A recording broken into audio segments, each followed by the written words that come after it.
여러분은 마지막으로 종이 명함을 받아본 게 언제인지 기억하시나요? 전단지를 마지막으로 집어든 건 또 언제였나요? 한때 골목마다 하나씩은 꼭 있던 동네 인쇄소가 지금 빠르게 사라지고 있습니다. 명함에서 전단지 청첩장에서 달력까지 종이 위에 잉크를 올리던 시대가 저물고 있는 겁니다. 서울 충무로와 을지로 일대는 무려 600년의 인쇄 역사를 가진 곳입니다. 조선 태종 시절인 303년 금속 활자를 만들던 주자소가 바로 이 자리에 있었고, 그때부터 이 골목은 대한민국 인쇄 산업의 심장이었습니다. 1970년대 경제개발 시기엔 이 일대에만 수천 개의 인쇄업체가 밀집해 있었고, 서울 전체 인쇄량의 60% 이상을 이곳에서 소화했습니다.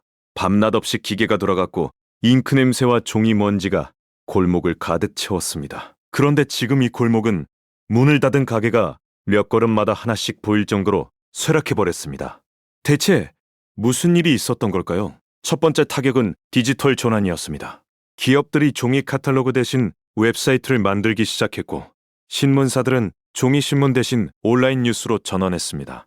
명함은 NFC 디지털 명함으로 대체되기 시작했습니다. 2025년 기준 글로벌 디지털 명함 시장은 약 2억 1,500만 달러 규모로 매년 빠르게 성장하고 있습니다.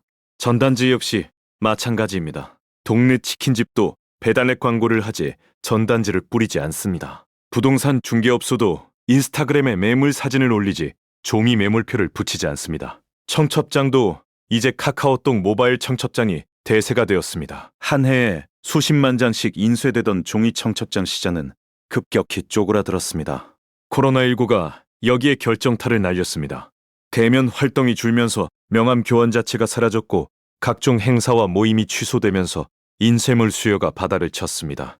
KBS 보도에 따르면 코로나 시기 인쇄업계는 거의 마비 상태에 빠졌다고 합니다. 하지만 인쇄소의 위기는 사실 코로나 이전부터 이미 진행되고 있었습니다. 1990년대 중반까지가 인쇄업의 전성기였습니다. 그 이후 1997년 외환위기를 기점으로 인쇄업계는 본격적인 하락세에 접어들었습니다. 2000년대 초반에는 출판 기능이 경기도 파주 출판단지로 빠져나가면서 을지로 인쇄골목은 두 번째 큰 타격을 입었습니다. 그리고 투기꾼들이 몰려오면서 임대료가 천정부지로 치솟았습니다. 이 삼중고 속에서 수많은 인쇄소 사장님들이 문을 닫았습니다. 을지로에서 20년간 인쇄 제작자로 일해온 한민배 씨의 이야기를 들어보면 그 현실이 피부로 와닿습니다. 그는 처음 이 업계에 들어왔을 때만 해도 야근이 잦을 정도로 일감이 넘쳐났다고 말합니다. 하지만 지금은 상황이 완전히 달라졌습니다. 같은 골목의 동료 인쇄업자 전승준 대표는 이렇게 말했습니다. 자영업자들이 지금 일이 없어서 대부분 투잡을 뛰고 있다고요. 한민배 씨도 낮에는 인쇄 일을 하고 밤에는 쿠팡 배달을 뛰고 있었습니다. 20년간 명함과 렌티큘러 작업을 해오던 위층 사장님도 결국 장사가 안 돼서 이사를 갔다고 합니다. 그분은 요즘 저녁마다 대리운전을 뛰고 있다고 합니다. 이건 한두 사람의 이야기가 아닙니다.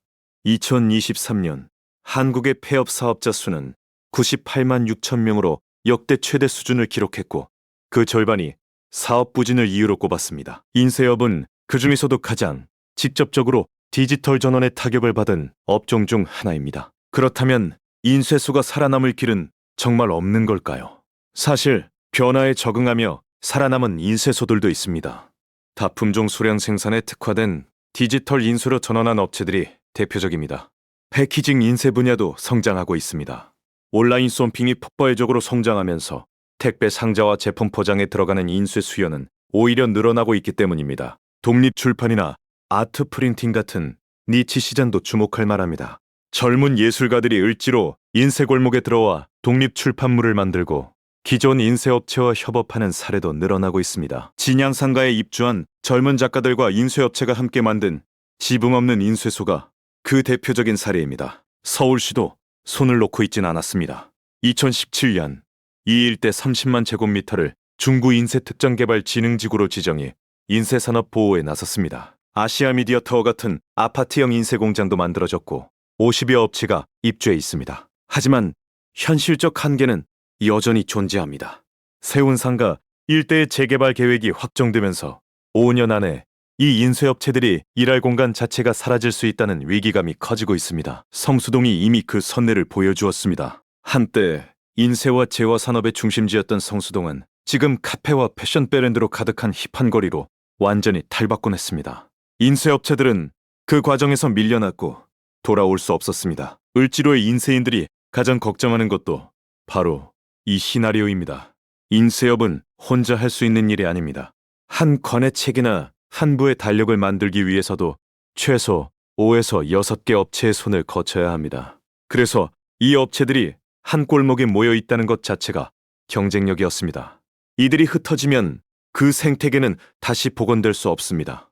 인쇄업계 사람들에게 전망을 물으면 돌아오는 대답은 대부분 같습니다. 누가 이 일하고 싶다고 하면 솔직히 말리겠다고요. 시끄러운 기계 소리에 청력이 나빠지고 산업재해의 위험도 여전합니다. 손가락이 기계에 끼어 잘리는 사고도 이 업계에서는 드문 일이 아닙니다. 하지만 그럼에도 자리를 지키는 사람들이 있습니다. 한민배 씨는 그 이유를 희소성이라고 말합니다. 같이 일하는 사람들이 줄어들수록 남은 사람들이 다루는 작업물의 가치는 오히려 높아진다는 겁니다. 전시회 책자나 고급 수첩처럼 디지털로 대체할 수 없는 촉감과 질감의 영역이 분명히 존재합니다. 무에서 유를 창조하는 과정, 그것이 인쇄의 매력이라고 전승진 대표는 말합니다. 디자이너가 만든 시안이 아무것도 없는 종이 위에서 실제 물건으로 태어나는 그 순간을 지켜보는 것은 여전히 감동적인 일입니다. 라벨 택면한 달력, 이런 것들은 일상에서 크게 눈에 띄지 않지만 우리 삶 곳곳에 꼭 필요한 것들입니다. 소화기 표지판이나 안전수칙 같은 인쇄물은 사람들의 안전을 직접 책임지기도 합니다. 이 모든 것을 정성스럽게 만들어내는 손글에서 우리 삶은 조금 더 정확해지고 안전해집니다.